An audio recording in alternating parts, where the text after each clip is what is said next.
Dito sa lugar, mayroong kuweba rin dito sa banda roon. Ayon sa mga matatanda nung araw, pinagtataguan ng mga guerrilla ng panahon ng gera. Itong lugar na itong kuwebang na ito. Kaya hindi pa namin madaanan kasi hindi pa masyado linis yung daan. Baka salubugin ng sawa. Yung mga bato raw dito ay galing sa bulkan. So hindi ito imposibleng mangyari dahil ang lugar na ito, ang bayan ng Cardona, ay parte ng tinatawag na Laguna Caldera. Ang Laguna Caldera ay matatagpuan sa bayan ng Rizal. Kasama na nga rito ang bayan ng Cardona. Ang bayan ng Cardona ay isang maliit at tahimik na bayan katabi ng Laguna Lake. Nasakop din ito ang bahagi ng Talim Island. Ang bayan ay nabubuhay sa lawa kung saan pahingisda ang pangunahing kabuhayan. Ito ay bahagi na ng pagkatao ng mga tiga Cardona at pwede nga rin itong ituring na Fish Capital of Rizal. Ang bayan ng Cardona rin ay may mga lugar na natatangi ang ganda. Isa na nga rito ang mga formasyon ng bato na hinubog pa ng panahon at binuo ng kalikasan.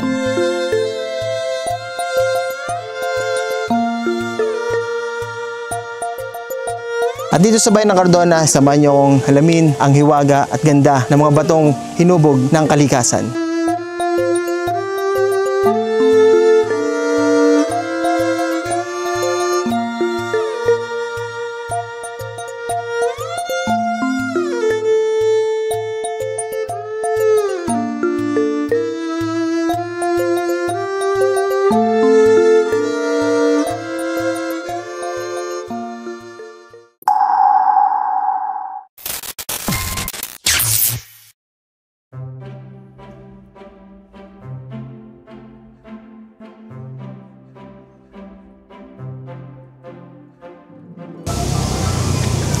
Isang magandang araw at story naman ng paglalakbay.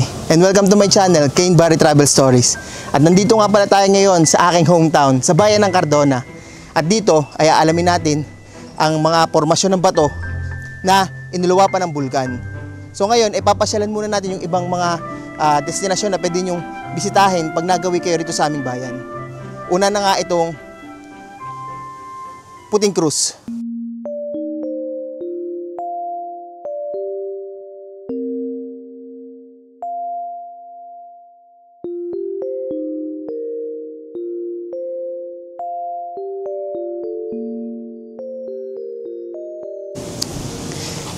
Itong lugar pa lang ito ay isang pilgrimage place. So, dinadagsa ito ng tao kapag Semana Santa. At yung ibang mga tiga-Cardona, pag nagwo-walking sila dun sa baba at aakyat dito, ay ginagawa itong pahingahan. Dahil nasa mataas tayong elevation at nasa tuktok tayo ng isang burol dito sa Cardona. Ang ilang imaheng makikita rito ay ang imahe ni Jesus na nakapako sa krus, si San Miguel, at ilang Catholic images. Ang karaniwang ginagawa nga pala rito ay syempre una magdasal at meron din silang isang maliit na chapel na dasalan at pwede rin kayo ritong magpahinga, magpicture. Isa itong lugar ng kapayapaan at katahimikan. Hindi na nga pala tayo magtatagal dito sa lugar na ito. Ang gusto ko lang naman ay magpakita ang ganda ng loob nitong Puting Cruz dahil marami pa tayong ibang pupuntahan na lugar. So ngayon nga pala ay gagamit lamang tayo ng motor para puntahan yung mga lugar na ating pupuntahan.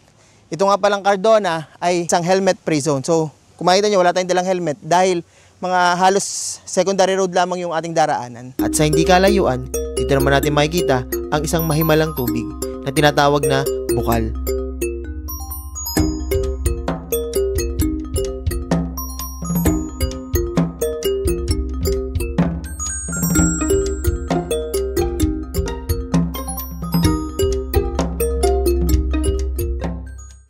Pinaniniwalaan noon ang mga taga rito na ang lugar daw na ito ay may tubig na nakakagaling. So halika, silipin natin.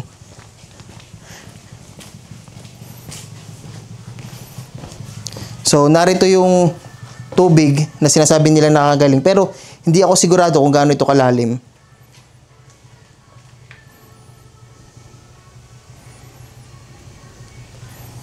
Noong 1608 ay nagtayo ang mga paring Pransiskano ng isang maliit na kapilya malapit lang sa lugar na ito. So yung kapilyang yun ay parang isang nipahat lamang. At ang hinihinala noon na ang birhen daw ng nagaling sa Morong Church ay nagpupunta pa rito. Ang mahimalang birhen na galing pa sa simbahan ng Morong ay lagi raw bumibisita sa kapilya ng Sapaw. Noon, ang bayan ng Cardona ay kasama pa sa bayan ng Morong. At noong February 1, 1914, ay tuluyan ng humiwalay ang Cardona upang mabigyan ng mas epektibong pamamahala at sariling lokal ng pamahalaan at dahil na rin sa lumalaking populasyon at lumalaking nasasakupan. Isa ang lugar na ito kung saan nagparami ng mga debotong naniniwala sa Katolisismo. At dahil nga lumalaki na ang debosyon ng mga mamamayan, noong 1872 hindi pa hiwalay ang Cardona sa Morong. Naipatayo ang simbahan at naitatag ang parokya noong 1872 at tinawag itong Our Lady of the Holy Rosary Parish. October 1, 2017, itinaas ang simbahan bilang Diocesan Shrine. Ngayon, ito ay Diocesan Shrine and Parish of Our Lady of the Holy Rosary.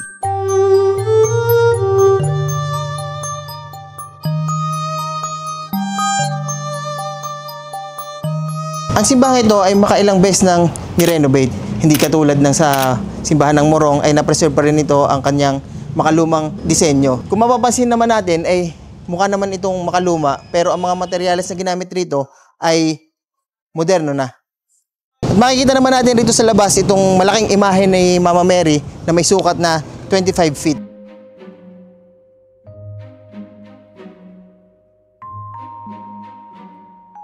Kung mapapansin nyo itong simbahan na ito ay malaki, malawak at presko. Kaya dinarayo rin ito ng mga deboto o mga nananampalataya tuwing Semana Santa. So yan, kita nyo naman kung gaano kalawak yung simbahan.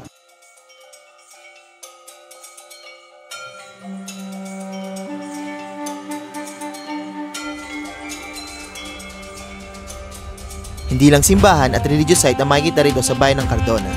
May isa pang kaibang tanawin na talagang kapansin-pansin, ang tinatawag na Toothbrush Island, isang maliit na isla na bahagi na ng lokal na kwento at alamat. Halos wala pang 5 minuto galing sa simbahan, mararating natin itong kinalalagyan natin ngayon.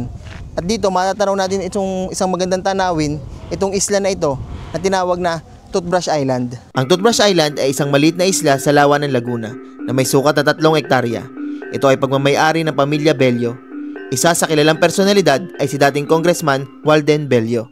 Itong Toothbrush Island ay napicture na natin sa nakaraan nating vlog. At hindi man natin ito mapupuntahan ngayon, may papakita ko naman sa inyo mga ilang scene na nakuhanan ko nung ating binisita ito. Sa loob ng Toothbrush Island, makikita natin ang isang maliit na simbahan, ang guest house ng pamilya, pati na rin ang lugar kung saan dating nakatayo ang kanilang tahanan.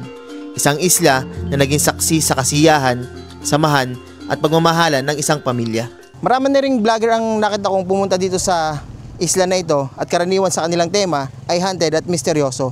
Pero kung gusto nyo mapanood kung ano talaga ang istorya ng isla na ito, ay pwede nyo mapanood sa aking YouTube channel. Mula sa Toothbrush Island, dumako naman tayo sa kaibang lugar na puno ng mga bato. Ito nga ba ay likha ng kalikasan o gawa ng isang bulkan?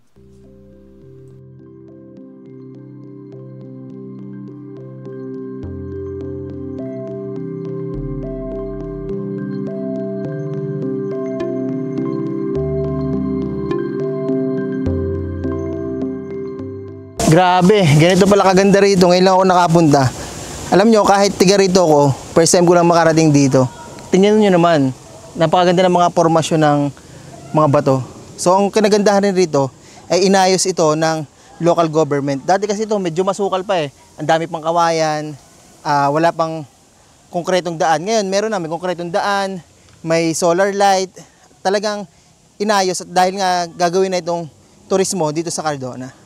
Dito sa lugar, mayroong kuweba rin dito sa banda roon. Ayon sa mga matatanda nung araw, pinagtataguan ng mga guerrilla ng panahon ng gera. Itong lugar na itong kuwebang na ito. Kaya hindi pa namin madaanan kasi hindi pa masyado linis yung daan. Baka salubugin ng sawa. So hindi pa po siya pwedeng puntahan, ano? So dito lang pwede mag-ikot? Oo, dito sa mga labas ng kuweba pwede mag-ikot. Sige, salamat po. So tingnan nyo itong mga kawayan na pinagtataga rito. Ginagawa yan para mas makita at lumabas yung mga formasyon ng bato. So ito, tingnan nyo. So ayan. So dati nga kasi sobrang sukal dito. So ngayon medyo nililinis na itong lugar na ito para pag dumagsa ang bisita ay makikita nyo kung gaano kaganda itong mga batong nakaporma dito sa lugar na ito. Pero ayon sa lokal na pag-aaral at sa tala ng LGU ng Cardona, ang mga batong ito ay bahagi ng isang malawak na kwento at ang mga batong ito ay nagmula sa bulkan. Yung mga bato raw dito ay galing sa bulkan. So hindi ito imposibleng mangyari dahil ang lugar na ito, ang bayan ng Cardona, ay parte ng tinatawag na Laguna Caldera. Ang unang pag-erap ng Laguna Caldera ay milyong taon na nakalipas. At ang sumunod na pag-erap nito ay 27 to 29,000 years ago. Walang datos na nagsasabi na ito ay inactive na, pero ang sinasabi rito, ito ay partially active. Grabe, nakakamangha pala talaga rito. So ito yung view. Yan. Nasa likod na natin ngayon ang Laguna Lake.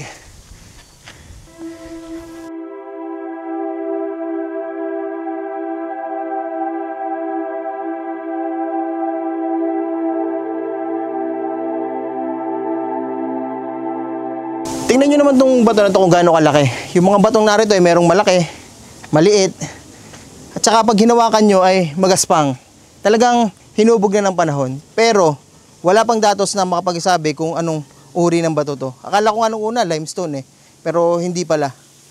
Ang rock garden ng Cardona ay isa sa natatangi at kamangha-manghang tanawin ng bayan. Habang naglalakad ka rito, mararamdaman mo ang likas ng ganda at katahimikan ng kalikasan.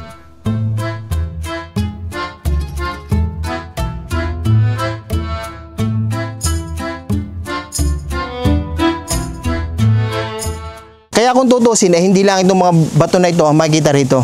Kaya kahit maliit ang bayan na ito, ay itong mga batong ito ang nagpapatunay na mayaman sa kalikasan ng bayan ng Cardona. Para mas masubaybayan nyo ang ating mga biyahe at kwento ng kada lugar na ating pupuntahan, ay like nyo na ang video na ito at mag-subscribe.